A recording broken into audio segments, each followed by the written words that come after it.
dairy products, yun po ay napapaganon kayo. Okay? So that's what you call lactose intolerance.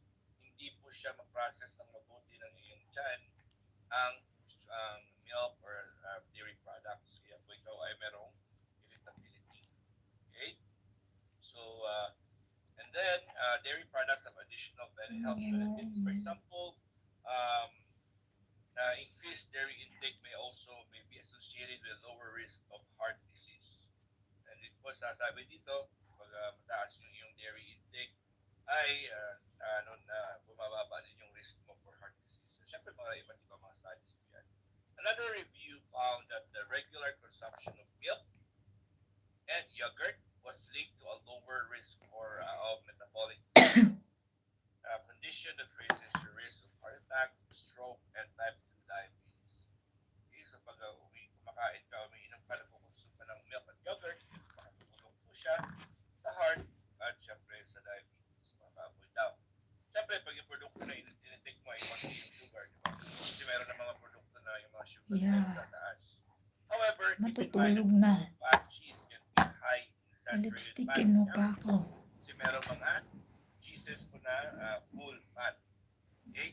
Certain cheeses also contain lots of sodium. Not all cheeses are safe. Some of them are preserved. Some of them have a lot of salt or sodium. And of course, the high saturated fat and calories.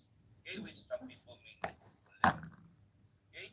In summary, Parmesan cheese packs 19% of the daily value of calcium, while other types of rye brie deliver around 4%. Despite being high in saturated fat and calories, eating dairy may lower your risk of heart diseases. Yan po. Bukas po ay mag-discuss po tayo about yogurt. Okay? Yogurt naman po tayo. Okay? Because yogurt is an excellent source of calcium. Ayan, at meron tayong less than 2 minutes na lang po. At yun po ay lubos-lubusin ko na muna. I'll take the opportunity to thank each and every one of you here for supporting, of course, my yesterday's activities of the Bikulitan family.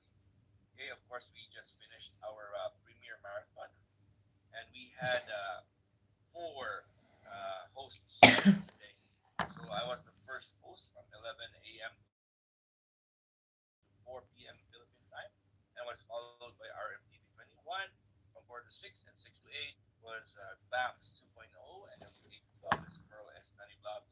So we are very, very happy with the outcomes of our premier marathon because we were getting more friends, earning more trust from our subscribers, and of course, the program, the premier marathon is really, really helpful for us because that makes us produce or make videos, okay, every other day because we have it every Tuesday, Friday, Thursday, and Sunday. So it helps us develop good habits, especially make sure that we have contents on our YouTube channels. Anyways, thank you so much for the love and support. Thank you so much for those who helped and being a part of the events. See you till our next Premier Marathon, which will be tomorrow. Thank you so much, mga masters, mga G. And again, this is your one and only Master Worm and G. God is great. Yahoo!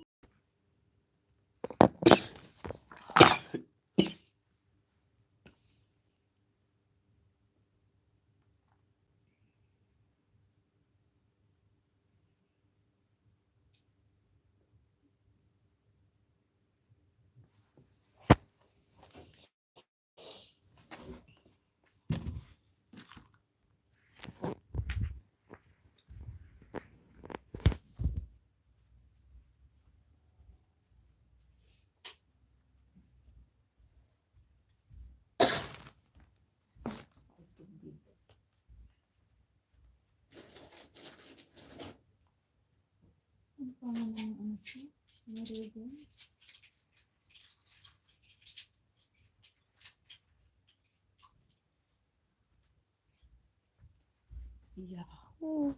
Tulugan na.